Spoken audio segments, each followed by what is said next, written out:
Very slow and steady start din talaga for us. But I guess we'll take it. We learn from every games and that's the most important thing. Every game din talagang madami nakikita na kailangan pang i-correct sa amin. So we have to accept it and take it na ganito yung nilalaro namin and then eventually, hopefully, mas tumaas at mas mag-improve pa kami every single game. So, sino coach ay bahala sa amin but we're just really gonna listen to them. Coach and Adeline, next game against Strong Group, currently wala pa silang panalo. For sure, hungry din sila to get that win. Paano lang makakatulong to win na to prepare for that game?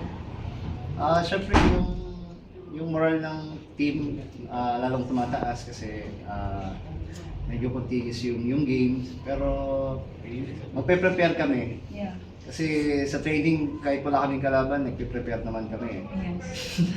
So kahit na strong group yung kalaban namin, talagang paghahandaan namin.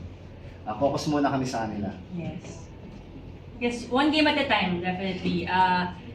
Alam mo, in this conference siguro, ang hirap din na, syempre every game, every team naman nagtitraining din. Sasabihin lagi ni coach sa amin, naglalaro sila ng volleyball. So, at the end of the day, we have to prepare for every teams na makakalaban namin. So, focus kami and we'll work harder in practice para sa next game.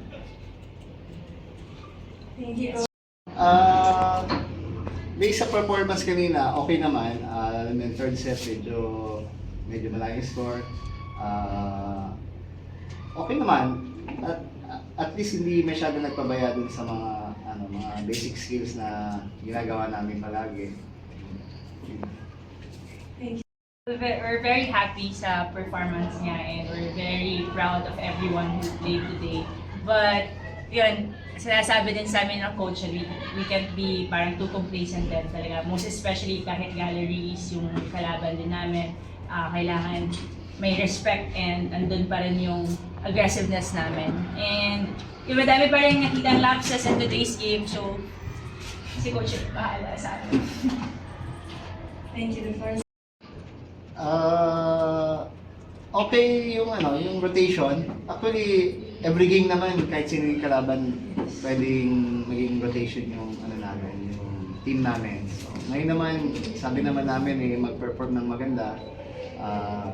I-ready yung sarili nila kung sila nasa loob. So, masaya kami kasi lahat naman nag-perform talaga ng maganda. That's one of the advantages also kasi yun, as you've said, napakahaba ng conference. But we have ample time also to prepare for each and every game. So, very crucial, most especially laging, biruan lang din naman sa team namin, but definitely isa kami sa mga team na matatagal na din dito sa PBL and isa kami sa mga team na mas madami din talagang veteran. So, very, we take that as an advantage for us. So, hopefully maganda yung reward sa amin and result sa amin ito para mas humaba pa rin yung, at mas maganda yung mga performances namin every day. Congratulations! Congratulations! And about sa straight na sa paglalaro, wala pa ako talagang balita. So, hindi ko masasagot. Binunahan mo na ba? Wala pa talaga. But we want to congratulate her team as well. Super ganda. Fit sila, so I think medyo yung ranking nila Tumaas.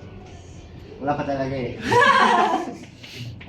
Yeah, but we miss her and we wanna say we're very happy for her din talaga. For Adeline,